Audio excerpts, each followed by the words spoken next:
So hello everyone. I hope all of you are doing amazing in your life and are happy in whatever you are doing. So because being happy is the only main objective. So with this thought in mind, let's get this video started. So this video will be basically covering case study number 1 of CA final paper 6 IBS introduced by ICAI. ICAI has introduced 17 case study in the new course.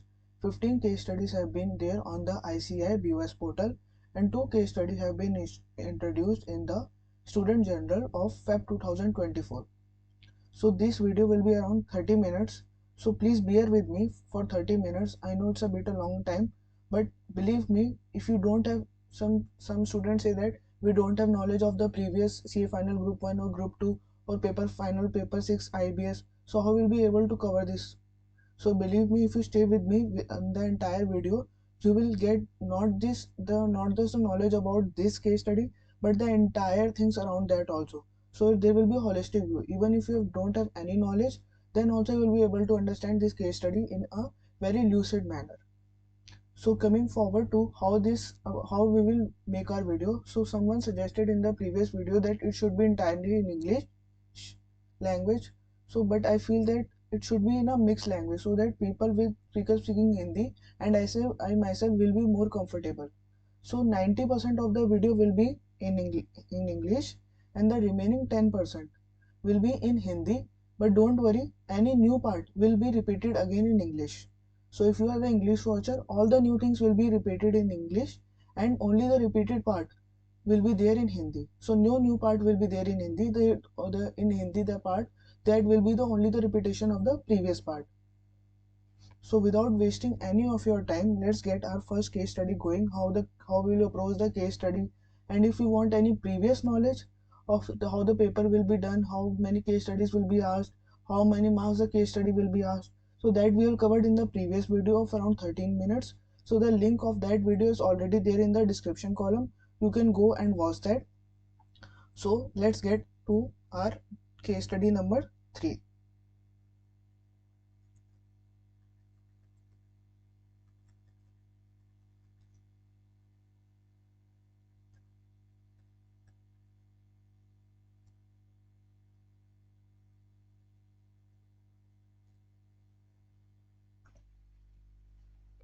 So case study number 3. If you see case study number 1, it is covered in 8 pages.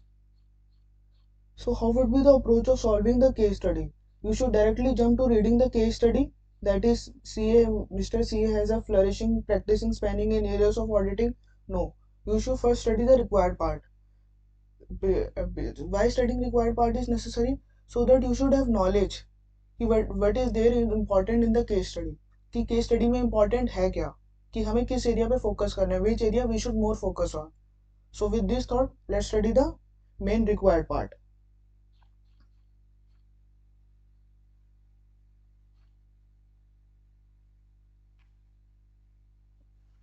So a little bit more about this subject. So in each case study, around 5 MCQ will be asked of 2 marks each, because ICA has released a notification in which ICS itself has told that 40% will be the MCQ part and 60% will be the descriptive part. So keeping that in mind, ICA is asking 5 MCQ in every case study. So it will be of 2 marks each and 2 to 3 descriptive questions will be there.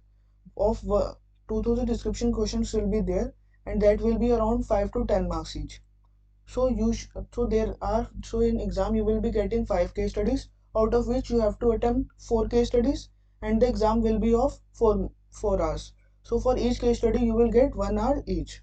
Keeping that thing in mind, you have to prepare. Always remember that concept is king. I feel that the more I understand this subject, the more I get to know that it is one of the most easiest subject, because you don't have to prepare separately any of the topic, but at the same time it is the most difficult subject, because ICA can ask anything from anywhere. Even they can go to IPCC section also. मतलब कहीं से कुछ भी पूछ सकते हैं, मोटी बात ये है. तो इसी थॉट के साथ केस स्टडी पढ़ते हैं. Case study number 1. As we told you that each case study will be of 2 marks each, and descriptive part will be of 5 to 10 marks. And first we have to analyze the required part.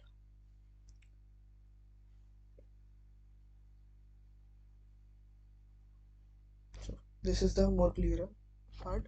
So Mr. P has invested 10 crores in SBI Life Arbitrage Fund. Which of this statement is more appropriate about arbitrage funds? Arbitrage funds, you must be weighing what is arbitrage funds. We have never heard of that. So keep this thing in mind that we have to study something about arbitrage fund and something relating to that will be in the case study. So let's move forward. Mr. P is of the view that interest rate in economy are likely to rise. Interest rate rise. Okay. What likely impact it would have on NAV of debt fund? I think you should have a little knowledge, means in this we are being tested about the relationship of interest rate and debt fund. Okay. NAV, something about NAV. Okay. Let's move to case study number 3. As regards purchase of villa in Goa from Mr. Christopher is concerned, which of the following statement is likely to be correct as regard to deduction of taxes toast is concerned? TDS, TDS, TDS. DT's favorite part is, I say favorite part in relation to DT's TDS. They are asking excess number of questions on TDS. So how to cover that? I will tell you later on. So keeping it in mind, TDS rate is being asked. So you should have knowledge or a summary of each rate. It is not possible to remember this if you are not covering a CA final paper 2. Why would you remember tax rate? So you should carry a list of tax rates. So that I will have the problem I have solved for you. So don't worry. Keep viewing the video. Next is as regards Mr. Christopher's inquiry regarding purchase of another residential house property in India and investment in bonds of NHAI and filing of income tax refund, which of the following statement is more appropriate? Oh, means NHAI. If you remember, this has been there in section 54 EC a little bit. Oh, there is capital gain also. So that you should keep that in mind also. Mr. Christopher plans to repatriate from India sale proceeds of villa. Which of the following statement is more appropriate in this regard? Sale proceeds. If you see the case study, you will get the gist that Mr. Christopher is a non-resident. So repatriating from India, so Mr. Christopher is taking the money back from India to the foreign entity. So he's a non-resident. So some provisions of FEMA will be tested here. 5 case study done. Let's have a gist of just an overview of the descriptive part as well. Since Mr. P wants to redeem his entire portfolio in the month of October 13, what should be the advice of CA to him regarding income tax implication of such redemption? Okay, income tax implication of such redemption, matlab they are asking tax rates. What will be the tax rate? Okay, let's go to question number 7. Mr. P has planned to, so they have tested the DT part. Mr. P has planned to invest further amount of 10 crore in MTL duration fund and bond duration fund. What are the tax implication? Oh, again tax implication, tax rate. We should know about the tax rate. Mr. Christopher, a non-resident, is planning. Mr. Christopher, I told you earlier also, is a non-resident, and in the case study also we'll get to know that is a non-resident. Is planning to sell his villa in Goa. Examine validity of transaction. Validity मतलब this transaction is valid or not. मतलब ये transaction कर सकते हैं या नहीं कर सकते. So let's move on to reading the case study now. So try to divide your case study into parts. So if you see, I have divided this case study into 8 parts. So I say basically test 1, 2, 3 parts. And out to the entire case study, and rest of the parts are some noises, means some unnecessary information which are there in the case study. So in this case study, we'll get to know that TDS was being asked, income tax rate was being asked from DT, and AFM, some rate has been asked, NAV has been asked, interest rate, if you remember the interest rate and NAV, and law FEMA have been asked whether he can repatriate his funds back to the India. So keep this thing in mind. Which area is being tested? So as per the internal information from ICAI, entire case study can go up to 2 or 3 subjects. Minimum they have to cover 2, and maximum they can cover any amount. So 3 or 4 subjects maximum they have covered in each case study. So with this thought, let's read the case study. Mr. CAM has a flourishing practice spanning in areas of auditing, taxation. Before reading the case study, let me tell you, they are giving the life examples. As in practice also, you will encounter a client which will come to you you are doing a practice, they will come to you, they will ask for advice, and in that there is means you are doing your practice. One client came, I want to establish a factory in India. What are the provisions? What are the tax implications? Whether I have to take GST registration? Whether I can bring money from India? Whether I can sell this property to India to raise funds? What are the ROC compliances? So in real life also you will face that thing, that multiple subjects are being tested. So they want to prepare you for real life. So that's why this paper has been introduced. So let's come back to the case study. Mr. C has a flourishing practice spanning in areas of auditing, taxation, both direct as well as indirect, consultancy, practicing in foreign exchange laws in Chennai. His client includes many HNI apart from corporates and non-corporates. Means CAM is doing his business, practice कर रहे हैं, बहुत अच्छी practice है, the practice is flourishing. One day, one of his HNI clients, Mr. M, called him to inquire about tweaking of certain rules pertaining to taxation on redemption of mutual fund investment. He had heard that redemption for certain types of mutual fund is not going to attract increased income tax payout. He has also heard news of the same on BT/BC news channel but was unable to comprehend it lucidly. There was no clarity to him whether changes have been made in income tax rules or in rules framed by SEBI. So in this paragraph, basically Mr. M has called us. In real life also it happens that we get a call from our client, sir or ma'am, this is my case, whether income tax will be applicable to me or not, whether I have to pay income tax or to the government or not. In the same way, Mr. M came to CAM to inquire that here's some mutual funds which he want to redeem, and he heard some news that income tax rate, that there is a change in the taxation of income tax on mutual funds. So if you remember, in Finance Act 2023, there was some change in mutual fund, which will be discussed later on. So probably you have heard that news. So in the budget time also, the budget is going to release on 1st Feb. So there will be much more noises. What will we do? How will the tax implication will be there? So our work gets increased at that time. So let's get going. Rely Consultancy, an AMFI registered mutual fund distributor through which mutual fund investment were made, was continuously forwarding message from AMFI to his mobile. The message were at the best cryptic and required investors to be in touch with their chartered accountants, tax consultants. Means the broker, the registered mutual fund distributor, they are sending the message to the clients that the tax rates are going to change. So be in touch with your chartered accountants or tax practitioners, that is you people. Mr. P had an immense portfolio around 50 crore in various mutual funds, and any change in income payout pertaining to it could affect his ROI adversely. Under stress, he sought for an immediate appointment with CAM.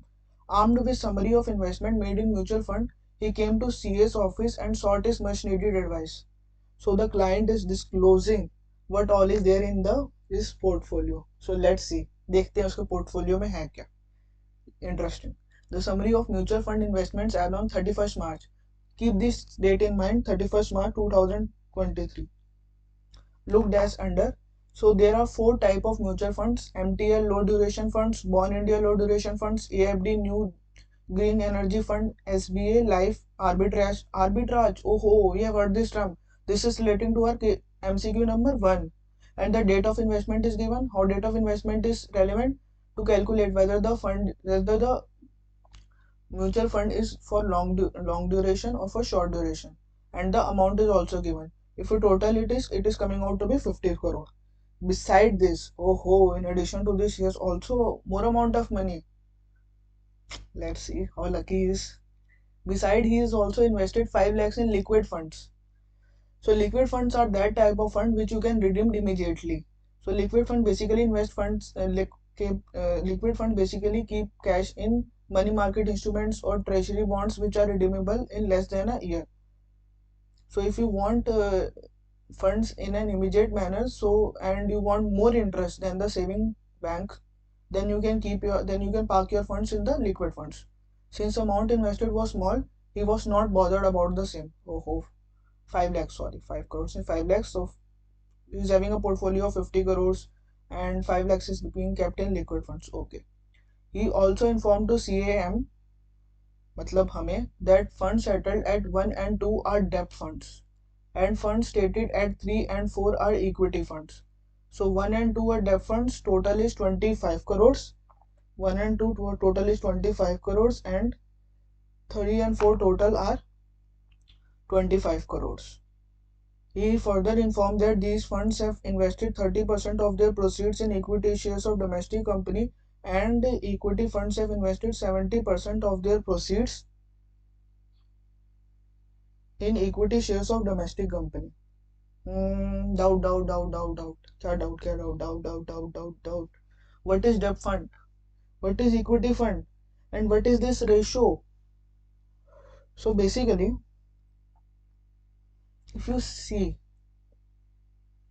the types of mutual fund based on asset class, so the mutual fund based on asset class are divided into four categories: equity fund, debt fund, hybrid fund, and money market funds.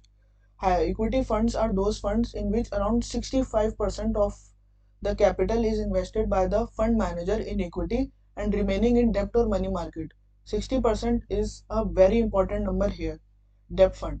Debt fund are those funds which generally park their investments in debt and fixed income securities. So if you want less risk and a little bit more return than what the bank and the fixed deposits are offering, then you can park your funds in the debt funds. Money market instruments means invest in near-term instruments with high liquidity.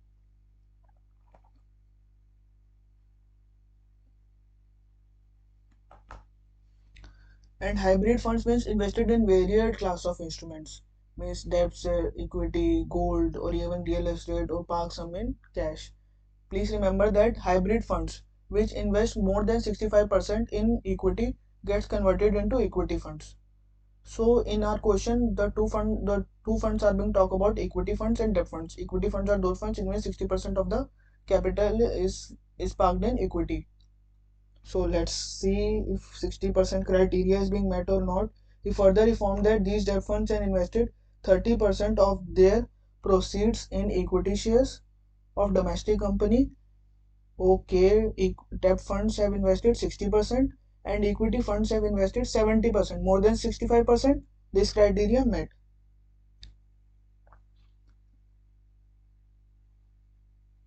The investor pattern, this we have read. The investment pattern of funds is going to remain unchanged in upcoming years too.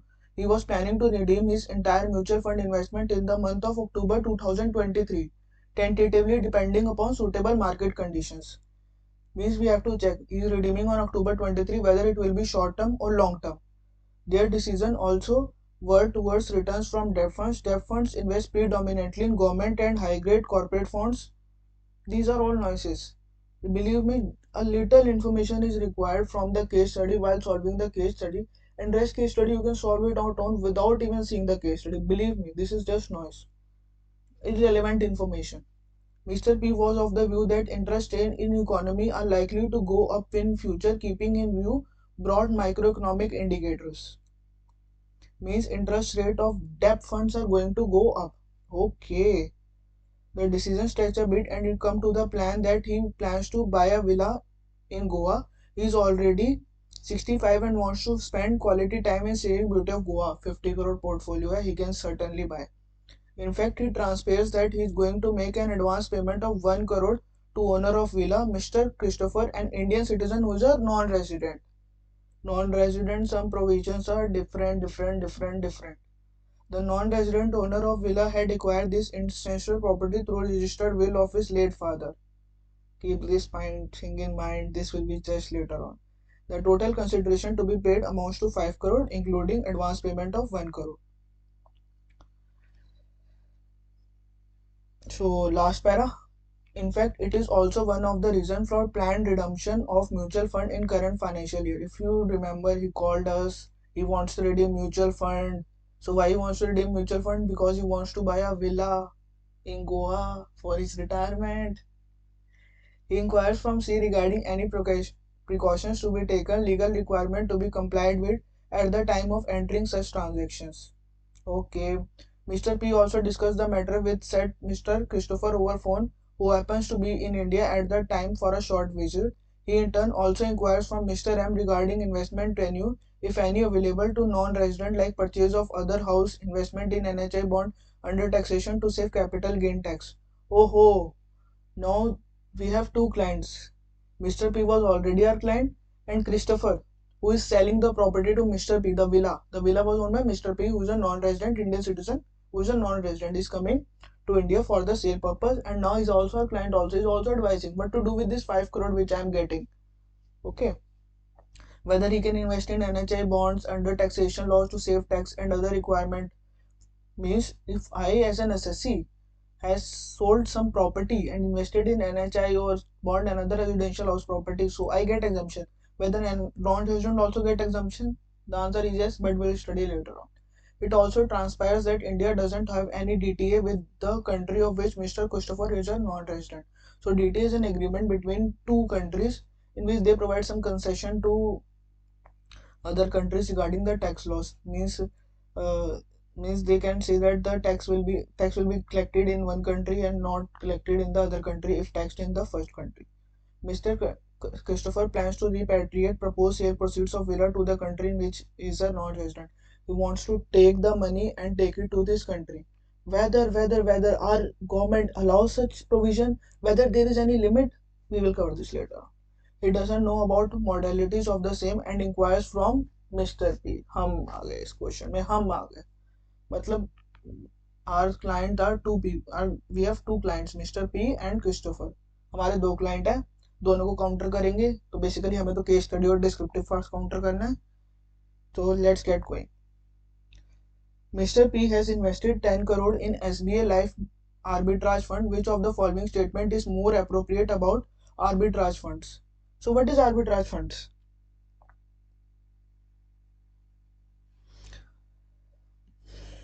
So just a second, it is taking time to load. Yeah. Arbitrage funds is a type of mutual fund that uses the price differential between the cash and derivative market to produce return. Means there is a price in the cash market, that is the spot market, and there is a price in the derivative market, that is the future market. There must be a difference between today and the price which will be happen tomorrow. So what will we do if there is if the price is at this point is low and this point is high, future may higher. So we will buy spot and sell future. And if there is opposite case, then the opposite will happen. So it creates an arbitrage opportunity. So what this fund will do? These funds will discover the arbitrage opportunities and take money from the people, invest in arbitrage opportunities and make money and then give it to the people. So how this taxation of arbitrage funds will be there. So it is considered as equity funds for tax purpose, as these funds invest at least 65% of their total assets in equity and equity related instruments. If you know that if you park more than 65%, you get ultimately converted into equity funds. So the taxation of equity fund is that if it is sold less than 1 year, then it will be taxed, then it will be treated as a short-term capital gain and taxed at the rate 15%. And if it is sold after 1 year, then it will be taxed at the rate 10% for gain above 1 lakh and it will be treated as long-term capital gain. So we have a pretty good knowledge about arbitrage fund. Arbitrage fund is basically that fund which discovers the difference between the spot and the future market. Taxation is same as equity funds. It is taxed at if it is a short-term fund less than 1 year, taxed at the rate 15% short-term capital gain. If it is hold for a period of more than 1 year, that is sold after 1 year, then taxed at the rate 10% for the value above 1 lakh. So 1 lakh exemption is given in case of long-term capital gain under section 112. So we have a pretty knowledge about arbitrage funds. So this was related to case study, means you cannot get this knowledge from the case study. In the case study, only SBA Life Arbitrage Fund is mentioned, that they have invested in that fund. So let's get back to the case study. So the first option is such funds tend to provide better returns than equity. How is it possible? It only invests 65% in equity.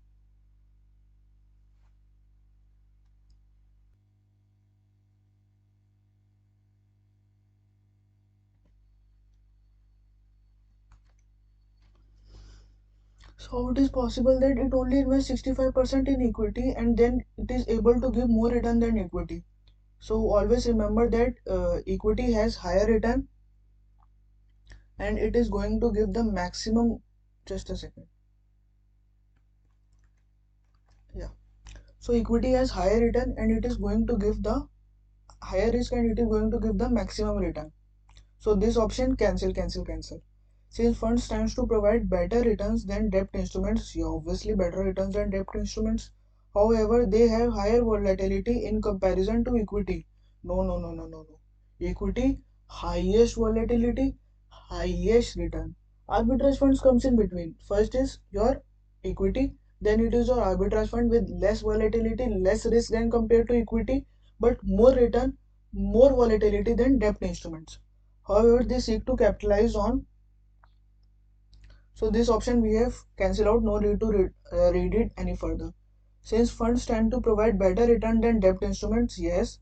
However, they have lower volatility in comparison to equity, yes. Besides, they seek to capitalize on price differential between spot and future market, yes. Expense ratio in arbitrage funds are likely to be higher as compared to liquid funds. If you remember in the case study, that person, Mr. P, has invested 5 lakhs in liquid funds. Liquid funds I have told you earlier also, in which we can redeem that anytime and anytime we can get cash, and they invest in short-term instruments which are less than 3 months. So the option that is correct is C. So this case study you can also clear by not looking at, we have not again go to the case study, we have just understand the gist of the case study and then we have solved the MCQ. We don't have to go back and forth to the case study and MCQ to solve it. So I hope you enjoyed watching the video till now. And the pattern is such that you should have knowledge about the surrounding area also, means not about the case study but also the topics which are related to the case study will also be related. Like we have discussed the debt fund, we have discussed the equity fund, we have discussed hybrid funds, all the type of fund based on the asset class, we have discussed arbitrage funds. So the approach will be like that only. So please bear with me till the end of the video, we will discuss each and everything. Second MCQ, Mr. P is of the view that interest rate is economy likely to rise, which likely impact it would have on NAV of debt fund. Ignore other factors like duration of bonds, etc. So always remember that when the interest rate are going to rise, so the expectation from that mutual fund also rise. Means suppose that mutual fund is going to be 5% return, but interest rate in the market have rose from 5% to 7%. So what I will do? I will sell that mutual fund and park my funds outside in the fixed income securities or any other securities in which I'm getting 7% in return. So NAV will fall. NAV is basically the value of the mutual fund, means the value of the investment divided by the number of units of the mutual fund share, you will get the NAV. So when interest rate rises, the price of existing bonds falls as investor demands higher return. Means I am getting 7% in market and you are giving me 5%. So the demand rises of the investors, and to compensate for the higher return rate environment, this results in decrease in the NAV of debt mutual fund.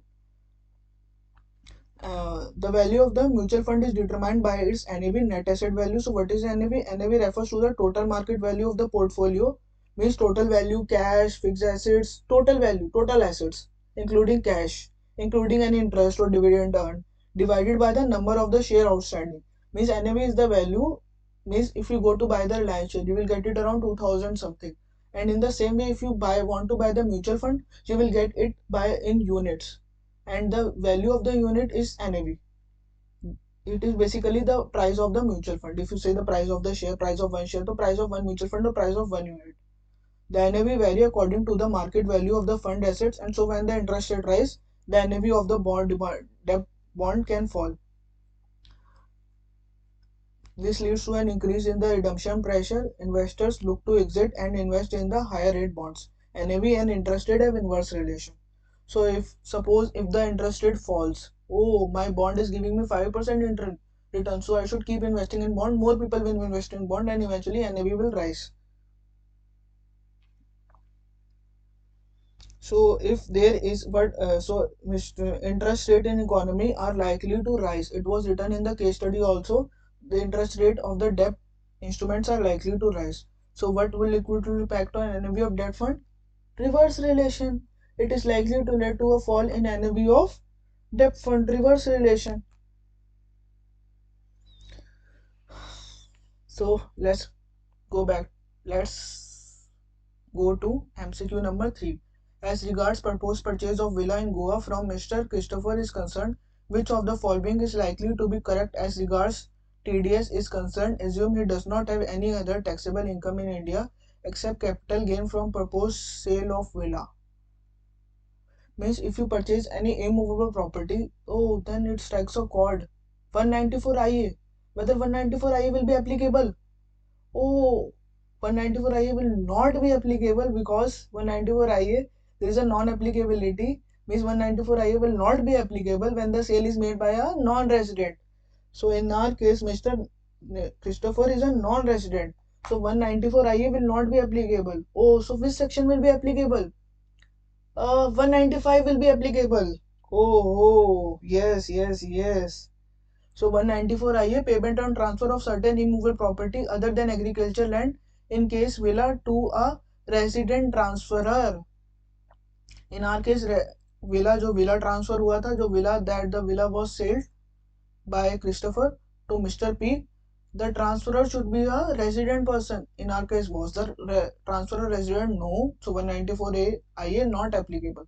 So I would just give you a gist of 194 is a very important section. So whenever you make payment on transfer of certain immovable property, so you are a purchaser. So you have to deduct, the tax has been deducted at the rate of, if PAN is available, so tax has been deducted at the rate 1%, and if PAN is not available, then at the rate 20%. And no tax is deducted for any value less than 50 lakhs. Means you have to collect this tax even you are making a payment. So you have to separately, before making the payment, deduct the tax amount from the payment amount and paid it to the government. And where the amount of consideration is rupees 50 lakh or more, and the TDS has to be deducted not on the value above 50 lakh, it has to be deducted on the entire value 50 lakh. If the values of the purchase of property is 51 lakh, then you have to collect tax on the TDS on the entire 51 lakhs. So we are outside the rule of 194 IA. So we will go to 195. 195 is TDS on payment made to non-resident. So the rate of tax in case of payment to non-resident is 20% plus surcharge plus cess if applicable depending upon the income of the non-resident. The tax attracted under section 194 IA and not under section 194, 195 and not under section 194 IA as discussed previous. Tax on sale of property by NR would be levied even if the transaction value is less than 50 lakh.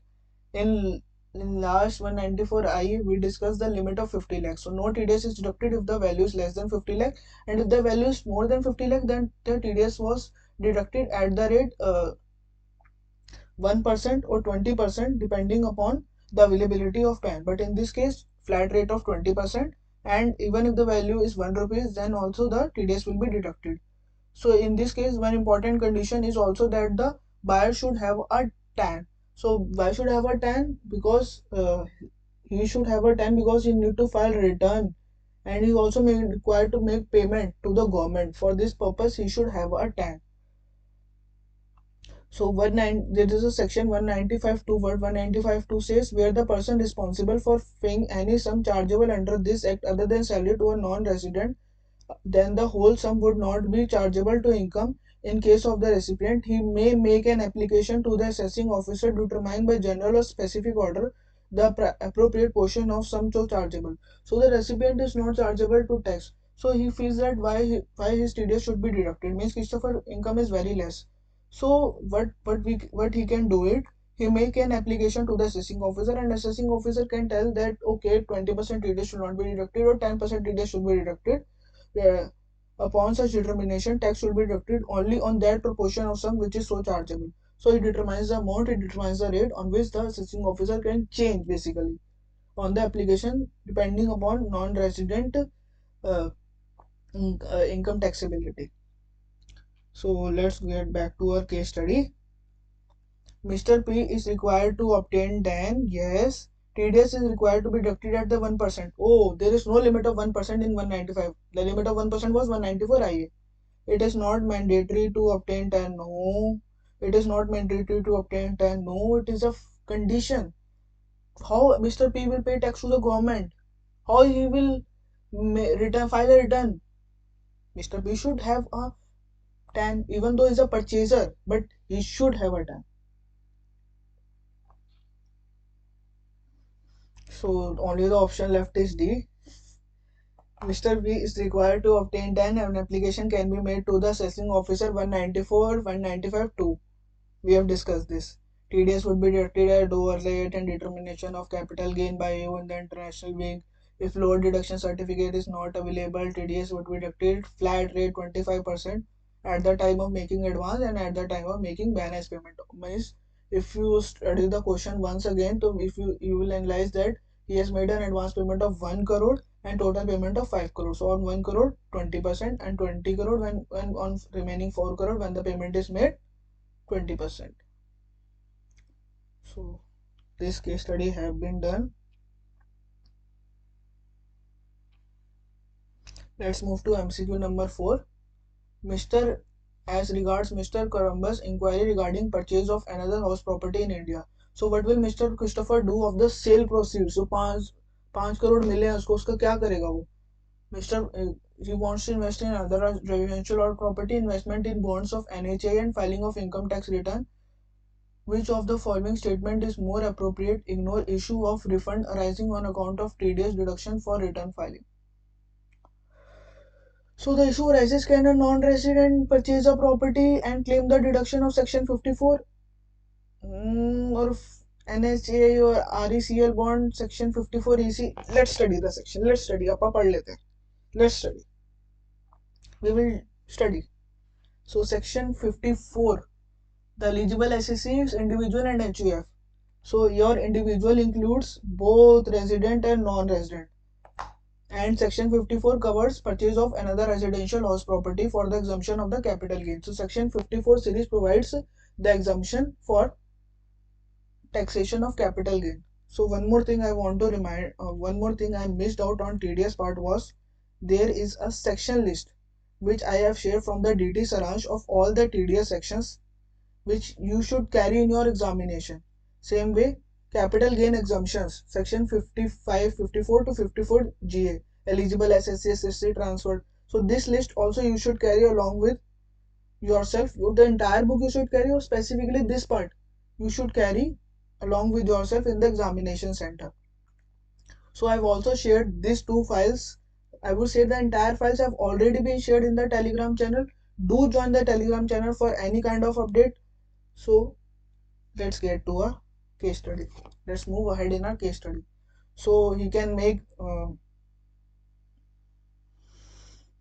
investment in individual, make investment in another residential house property for claiming an exemption of capital gain.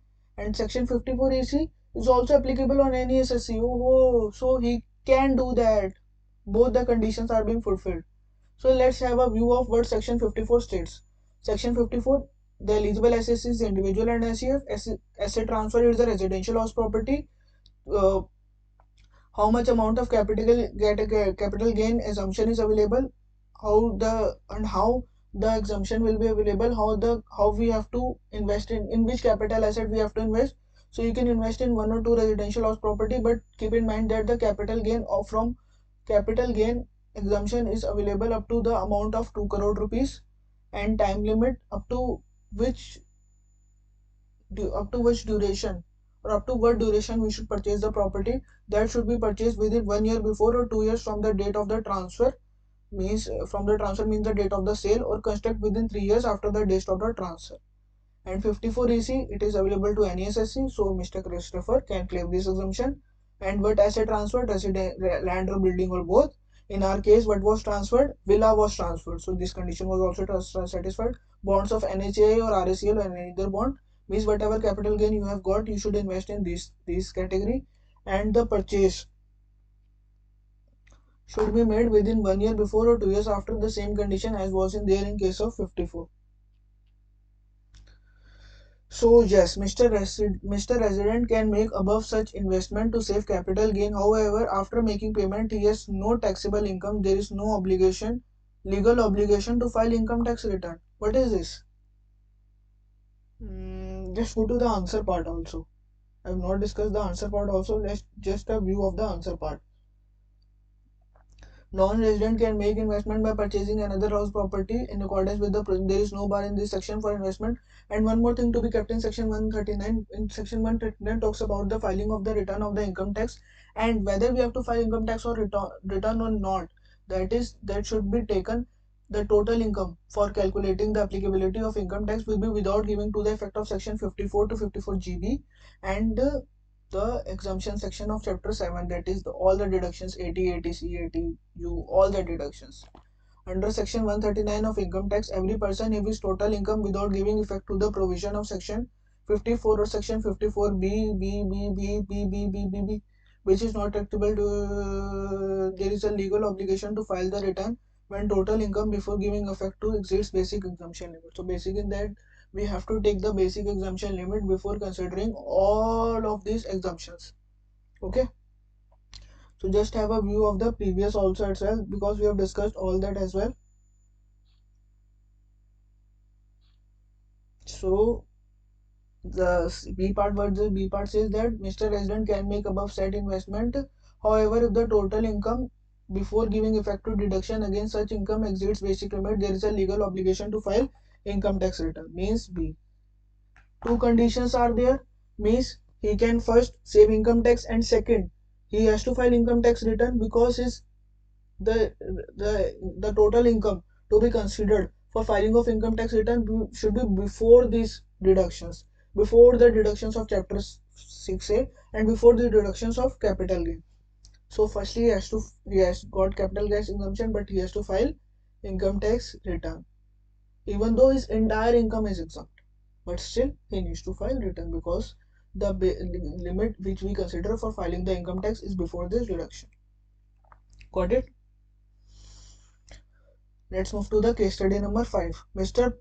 Christopher plans to repatriate from India sale proceeds of villa. Which of the following statement is more appropriate in this regard? Means entire 5 crore which he got, he wants to repatriate back to his country where he comes from because he is non-resident.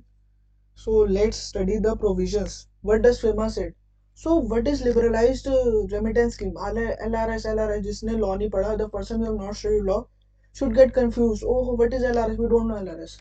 LRS is a scheme introduced by RBI as liberalization measure to facilitate resident individuals to freely remit up to ISD 2,50,000 outside India in a financial year. Oh, resident individual, but in our case, Mr. Christopher was residential individual? No. For any permissible current or transaction or a combination of both.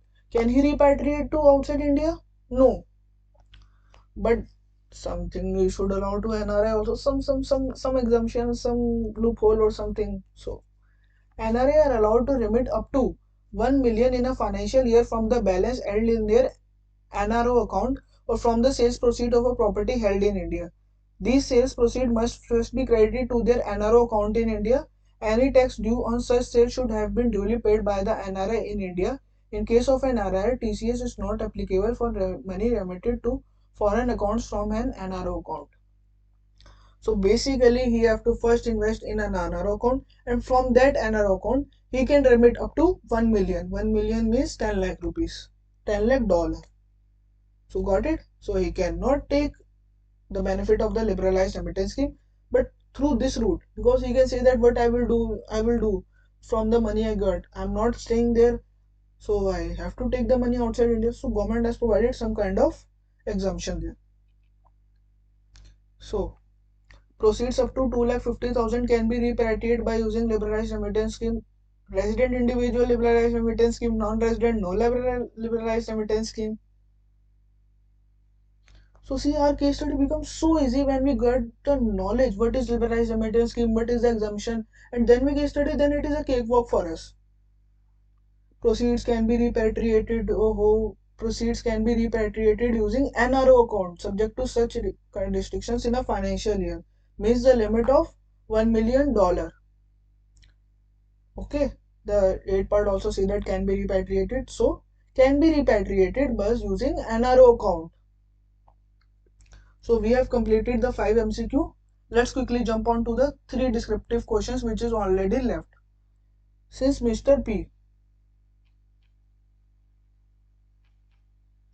Since Mr. B wants to redeem his entire portfolio in the month of October 23, what should be the advice of CA Mr. M to him regarding income tax implication of such redemption? Do not calculate income tax liability in each case, thus describe manner of taxation and rate, ignores surcharge and says what further advice he should offer regarding news heard on TV, messages received on mobile. So in this case, I differ from ICAI from the answer given by ICAI. Why? Because it was clearly mentioned that Mr. C wants to redeem his entire portfolio in the month of October 2023. So how does this make a difference? So first we should understand how these mutual funds are being taxed. So let me give you a brief about how the equity mutual funds are taxed and how the debt mutual funds are taxed. We have categorized this as equity mutual fund, arbitrage fund, other funds. These funds invest at least 60% in equity, which we have studied earlier in arbitrage funds as well. So holding period is there in case holding period is there of 12 months.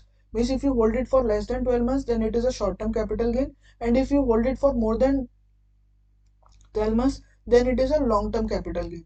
So what will be the taxation before and after 31st March? So this amendment was made by the Finance Act. So in case of equity oriented mutual fund, there was no change. 15% will be there in case of short-term capital gain, and for long-term capital gain 10% without the indexation for the value above 1 lakh. And for the debt mutual fund, investment in debt equity instruments, corporate bond, so the period is 3 years. So if you invest less than in 3 years, then it will be a short-term capital gain, and if you invest more than 3 years, then it is a long-term capital gain. So there comes the change here comes the change. So if in what previously used to happen was that short-term capital gain was taxed at the slab rate, but long-term capital gain was taxed at 20% with indexation. But in new, the government has changed it to slab rate. Why 20% with indexation, and what is the change? So what was happening was that debt mutual funds what debt mutual fund was doing what mostly invested in debt instruments or fixed income securities. And if I, as an investor, wants to invest in fixed income securities, and if I'm earning more than 10 lakhs, so my income was getting taxed as 30%. Okay. And if I go through this debt mutual fund route, okay, then what was the taxation of long-term capital gain? 20%, and that to the with the benefit of the indexation. So I was saving a lot of tax by this route. So government find this loophole and they tax it at the slab rate. So even if I make it direct investment or made the investment through debt mutual fund, I am getting the same tax rate. But in debt mutual fund, you are also paying the expense ratio, the exit, the STT or the other charges. You are also paying the commission, the brokerage. So debt mutual fund got a hit by that, big hit. So you now understand what is the taxation of the mutual funds. So Mr. P wants to redeem his entire portfolio in the month of October 2023. What should be the advice to him regarding income tax implication of such redemption? Do not calculate income tax liability in each case. Thus describe means we don't have to make table, we don't have to calculate the amount. Just describe means described what will be the rate, whether it will be classified as a short-term or capital, long-term capital gain, and what will be the rate of tax. Further advice he should offer regarding news heard on TV, messages received on mobile, the noises which he was hearing. So let's go back to the case study. In the case study, it was clearly mentioned that funds stated at 1 or 2 are debt funds. 1 or 2 are debt funds and 3 and 4 are equity funds. 1 and 2 are debt funds, so they will fall in this category. 1 and 2 was MTL low duration bonds and Bond India low duration bonds. So if the period is more than 36 months, then they will be considered as a short term, and if the period is more than 36 months, then they will be classified as long term. So if you calculate the period of MTL low duration bond 31st October 2020 to October 2023, the period is more than 36 months, so it will be considered as long term, and Bond India low duration funds, it will be considered as short term because the duration is less than 36 months, and in case the duration is more than 36 months, so it will be considered as a LTCG, and Bond India mutual fund will be considered as a STCG. So let's move on to the next one. 3 and 4 are our equity funds, and in equity funds period of which period we have to consider, the 12 months period, 1 year. So October 2023, it is less than 12 months, is still less than 12 months, and it is more than 12 months. The third one is less than 12 months, and SBI Life Mutual Fund is more than 12 months. So it will be short term capital gain and it will be long term capital gain, right? So first one will be considered as LTCG, second one will be considered as STCG, third one will be considered as STCG, and fourth one will be considered as LTCG, depending upon the period of holding. So first answer ICAI is given. MTL low duration bond and Bond India low duration bonds are defined, means first and second. However, in case of MTL low duration bond, holding period to be likely to be more than 36 months. More than 36 months, it will classify as a long-term capital gain. Long-term capital gain by virtue of provision. This therefore long-term capital gain would arise taxation at the rate 20% under section 112 of Income Tax Act 1961. Means my doubt is that if the redemption is on October 2023 and it is a long term, then shouldn't it be taxed at slab rate?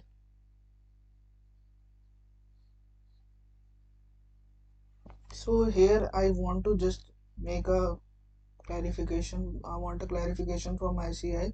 If the redemption is October 2023, then it should be slab rate.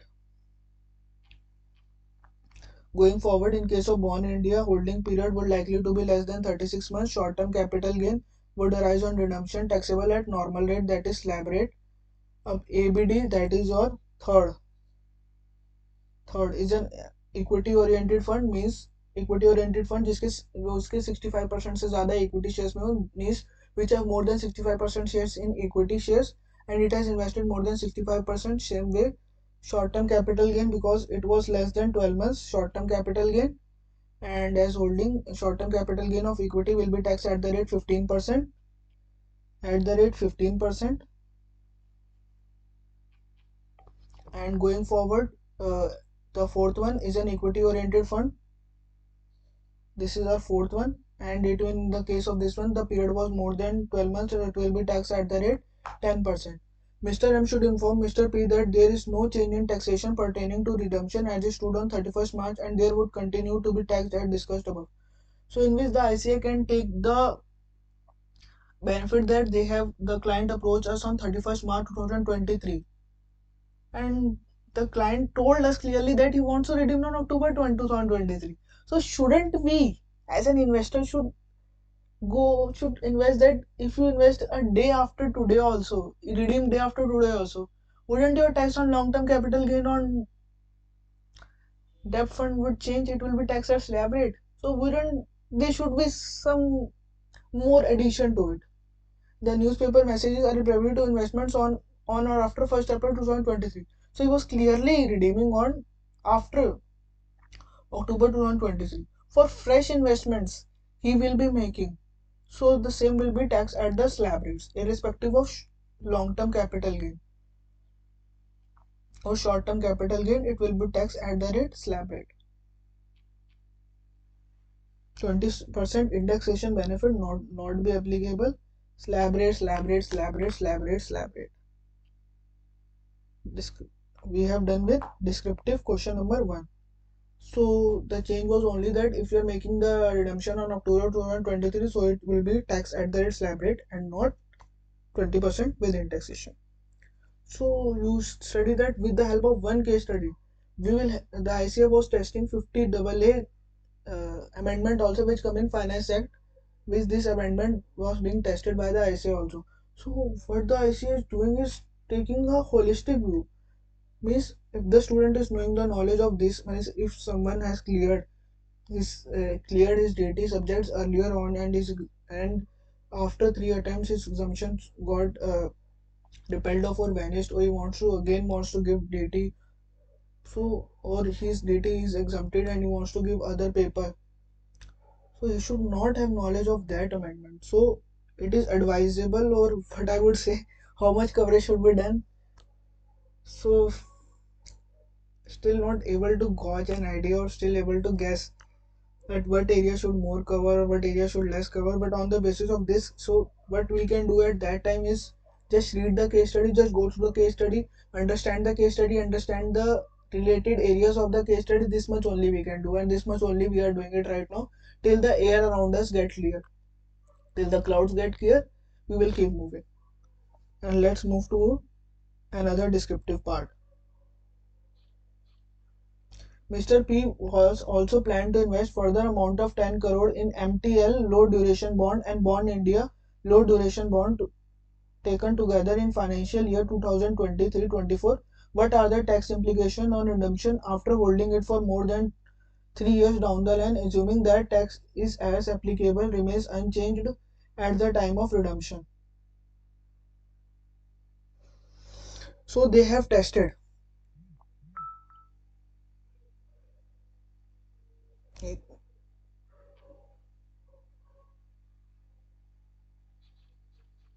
MTL low duration bond and Bond India low duration bonds, and one or two are different. So they have tested this area as well in the case study. Main section 50AA they have tested. So capital gain arising on the transfer of equity oriented mutual funds held for a period of more than 12 months immediately preceding the date of the transfer should be regarded as long term capital gain. Okay, so this is something different which you should ignore. Finance Act 2023 has introduced Section 50AA, which provides that any gain transfer, redemption of units of specified mutual funds acquired on or after 2023 are deemed as short-term capital gain. For the purpose of Section 50AA, specified mutual fund means a mutual fund by whatever name called, where not more than 35% of the total proceeds is invested in the equity shares of the domestic company. In our case, if you remember,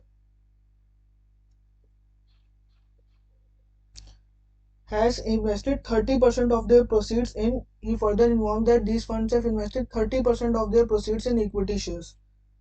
So are we following in the specified mutual fund criteria? If we transfer the units of the special mutual fund criteria, then it will be considered as a deemed capital gain irrespective of the period of redemption. So yes, R was not more than 35%, R was 30%. So we will fall in the category of the specified mutual fund of its total proceeds invested in the equity shares of the domestic company. So this is there. And an equity oriented mutual fund. Equity oriented mutual fund means those mutual funds who invested more than 65% in equity, which invests in equity units of another fund instead of investing directly in equity shares. Means if you are investing in another mutual fund, saying that oh I don't invest 65% in equity, I'm investing in equity oriented mutual fund, but that or equity oriented mutual fund is investing 65% in equity, so you will be considered as a specified mutual fund. So two types will be considered as specified mutual fund, and our case is falling in the category of the specified mutual fund, and irrespective of the period of holding it will be classified as short term capital gain and will be taxed accordingly at slab rate, which I have told you earlier. Additional amount of 10 crore in these two category, 30% in equity shares of domestic company, so it will be classified under the category of the specified mutual fund. So let's study that what ICAI have written. Both MTNL and Bond India Duration Fund have invested 30% of their proceeds. Finance Act has introduced new section, capital gain on redemption of new units of specified mutual fund has shall deemed to be arising from transfer of a short term capital gain. उसको deem मान लेंगे short term capital gain है, उसको मान लेंगे short term है, long term कभी हुआ ही नहीं. We will consider it as deemed as a short term, and we will consider it will, irrespective of the period of the holding, it will never fall into long term, and the tax rate for short term and long term will be same. Specified mutual fund not more than 35% in equity shares of the domestic company.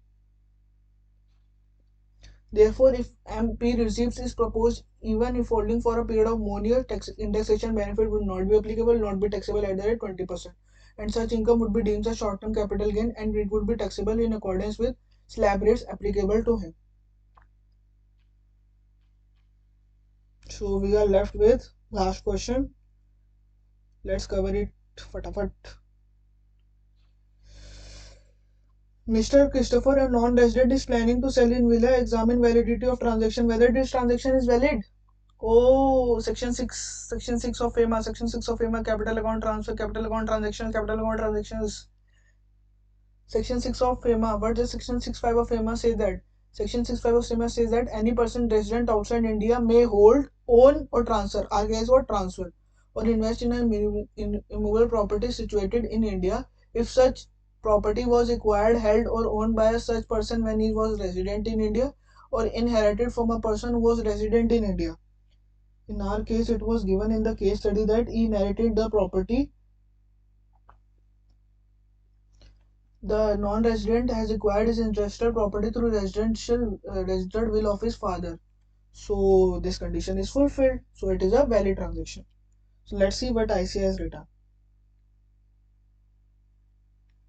As per Section 5 of the FEMA 1999, a person resident outside India may hold, own, transfer or invest in Indian currency security situated in India, held or owned by such person when he was resident in India or inherited from a person resident in India. In the given case, villa at Goa was an institutional property and was obtained through registered will of his father, who was an Indian resident, is a valid transaction. So, with this, we have covered this entire case study. One more thing I want to address. We have also made an index. Means MCQ 1 we have studied about the arbitrage mutual fund. MCQ 2 we have studied about the relationship between the NAV and the interest rate, inverse relation. In MCQ number 3 we have studied the TDS rate. Summary of TDS rate, ICAI Saransh. This PDF, particular PDF have already been shared in the Telegram channel. Do join it, do carry it in the exam hall. MCQ 4 was capital gain exemption and applicability of return, whether the non-resident can claim exemption of section 54 and 54 EC, and whether he is liable to file a return because after exemption his income was below falling exemption limit, but the limit was to be taken before considering the exemption limit. So summary of section 54 to 54 GCA, I will show you again. This have been also shared. Beautiful summary has been prepared by the ICAI. Please take use of all the resources which ICAI is sending it to you. Has been shared. In law, we studied about the FEMA. RS limit is not applicable to the non-resident. He has to make an NRO account and then transfer it.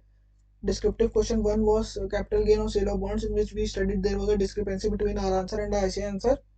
Means that the bonds for redemption on October 2023. What was the amendment made by section 50AA? Section descriptive 2 was something related to descriptive 1. If you understand the taxation of the bonds, then you will be able to do the descriptive number question number 1 as well as question number 2.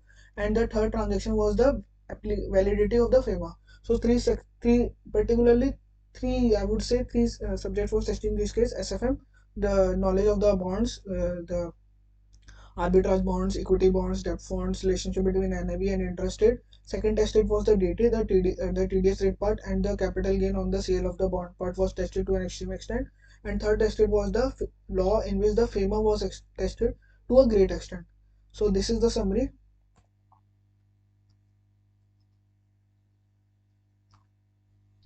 So thank you everyone for staying with me for such a long duration. So with this we have covered our case study. So hope you like it. Any video, any suggestion, anything you want me to improve. I hope the video quality is now better as compared to the previous video, and the voice I'm trying to improve it also. So anything you would want me to improve, anything you want me to include, anything which you want me to explain any further, or you like the approach, comment section is open for your views. Do join the Telegram channel for more updates. So the next video, so the previous video we have covered the entire basics. What is this paper, what all will be covered, the link is there in the description, you can watch it, 13 minutes video. In this we have covered the entire case study in around 30 minutes, I'm guessing. The next video will be the summary of this video, which will be covered this entire case study in 5 to 10 minutes. So what will be happen in the exam, you don't have time to refer to this entire case study, just have a gist of the 5 to 10 summary, have a view, and then you can proceed to the next case study. So after this summary of this case study number 1, we will move to case study number 2. I know the video is taking a little bit time, but bear with me. The quality of the video will improve over time, the content of the video will improve over time. So with this note, thank you so much. And email link is also provided. If you have any doubt, I reply on emails also for your service. Thank you. Jai Shri Ram.